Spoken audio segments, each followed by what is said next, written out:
You're listening to The Chain, a science podcast where we bring what is new in the field of biologics and protein engineering to the community of scientists working in this field. We discuss the latest developments with leaders who are on the front lines of cutting-edge research.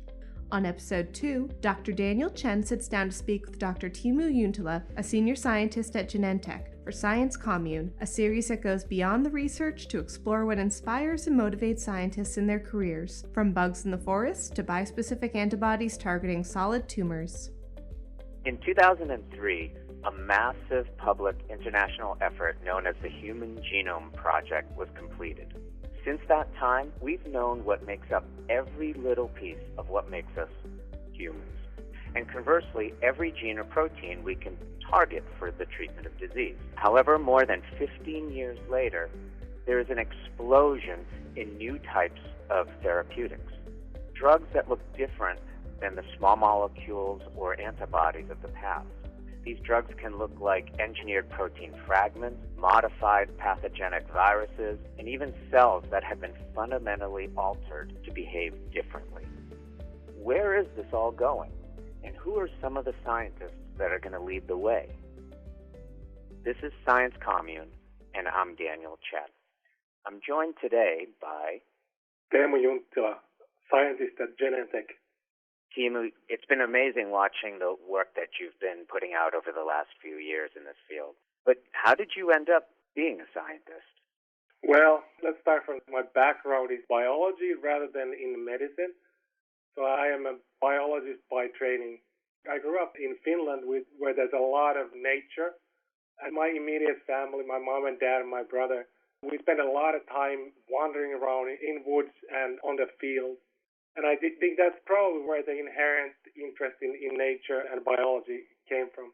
I recall my dad had almost like superhuman talent of spotting bugs, and he was specifically good at finding the caterpillars for butterflies. And he oftentimes collected some of them. He knew what butterflies those would grow up. And then we had in our balcony, we had a lot of jars full of caterpillars, which would then hatch butterflies. So I think that's really probably where my basis for the science comes from. I studied the biology as my major, but I noticed that it's field biology, ecology is not a trivial field of science to work at. The funding is relatively poor. And I also noticed that probably I'm not as outdoorsy as I originally thought. So I much more enjoyed the lab work. And that's where I kind of ended up and switched to the medical biochemistry. So, Teemu, do you find particular connections between that time in the forest looking at bugs and what you do today? I don't know. I mean, like the curiosity is one thing. I think science that we do here, it's a detective work. It's a lot of digging up clues and figuring out things. Very slowly, though. But maybe that would be one of the connections. And tell us more about what you've been able to dig up over the last few years. So when I first came to Genentech, I was working specifically on HER2-targeted therapies. So I think one of the big mysteries was to understand better how trastuzumab or Herceptin works in the treatment of breast cancer. And I think that was a lot of that kind of detective work that went into that. And I think we made pretty nice contributions with my former manager, Mark Slikowski, on understanding in more details on how Herceptin works to treat breast cancer patients. Now, more recently, in the era of the immunotherapy, we are working on the T-cell bispecific antibodies, and it's a new field, so there's a lot of biology as well as technology that we need to understand better. What is a T-cell bispecific? So T-cell bispecific is a bispecific antibody. So it has two different targets. One part of the antibody binds to the T-cells in the immune system, and then we can switch the other side of the antibody to target tumor cells. So we can take any tumor target and redirect the T-cells to specifically attack those tumor cells. What makes this T-cell bispecific approach special and different than other approaches?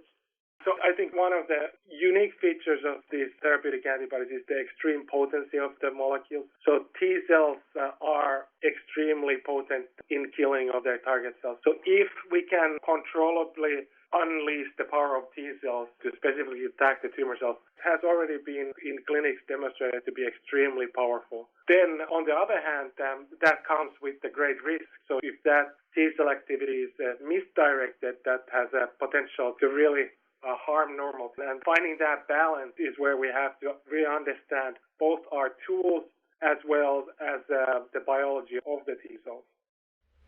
We hope you're enjoying this episode of The Chain and wanted to take a minute to share some exciting news in the world of protein engineering. The 11th annual PEGS Europe Conference is taking place November 18th through the 22nd in Lisbon, Portugal. You can learn more about the meeting at www.pegsummiteurope.com. That's PEGSUMMITEUROPE.com. Early registration rates apply until September 6th, so head over to register with the key code POD100 to save $100 on registration. That's POD100. We hope to see you there. But there's been so much work in checkpoint inhibitors in cancer immunotherapy. How are these T-cell bispecifics different? So that's a great question, and I think these are very complementary approaches.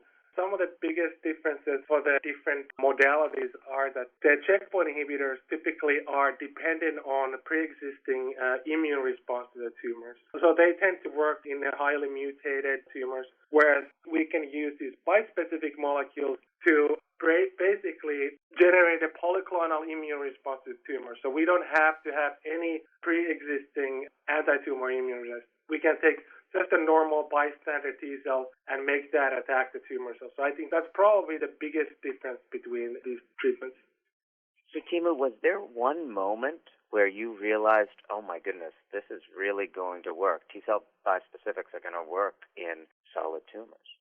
Well, I think there's probably a pretty clear moment, and I think so we have these very large tumors that we have tried to treat with multiple different drugs, and nothing works. And when we treat these very large tumors with the T-cell bispecific, they're practically gone. And I think that really opened my eyes and opened a lot of people's eyes at Genentech that optimally, if we can make these things work, they really have what it takes to treat tumors.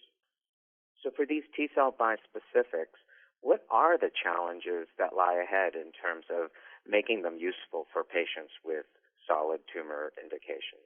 I think that the proof of concept has been well established in hematological cancers. But as you mentioned, the targeting the solid tumors is way more challenging. I think we're going to encounter a lot of new hurdles. I think one of the biggest hurdles that needs to be overcome is the basic nature of the targets. There are great targets in hematological tumors, such as CD19 in B cells and CD20 and BCMA multiple myeloma. But we don't have those targets for solid tumors. So we don't have these tumor-specific targets for solid tumors. They always are expressed in some key normal tissues. We're very, very concerned of having the T-cell activity on those normal tissues. I think overcoming or generating the tumor specificity is the main hurdle, I think, for targeting solid tumors. So, Teemu, how are you going to overcome these challenges? So we have multiple different approaches ongoing. So one of the things that actually works really well is what we call affinity tuning.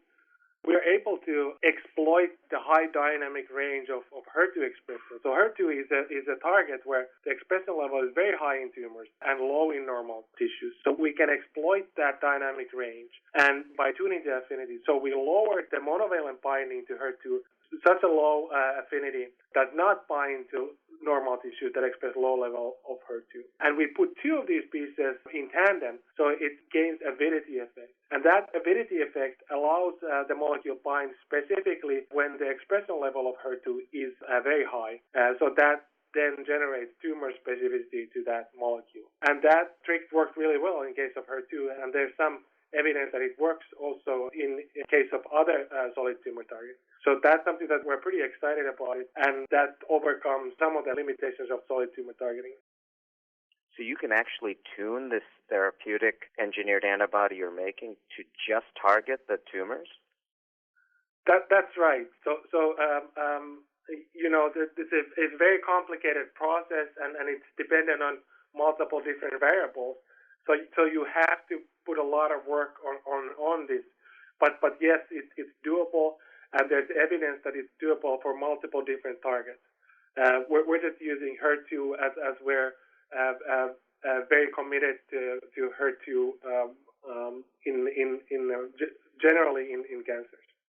Teemu, it must take a lot of curiosity on your part to be able to push these kind of scientific boundaries. I think you're absolutely right. That's the fundamental thing that drives our research. A little bit similar to what I experienced in my childhood in the nature. So continuously, we're digging up clues, putting things together, and investigating the extremely beautiful nature, this time indoors instead of outdoors. But I think that the curiosity really is the driving force for our research still. Well, Teemu, thank you so much for taking the time to talk with me today. No problem.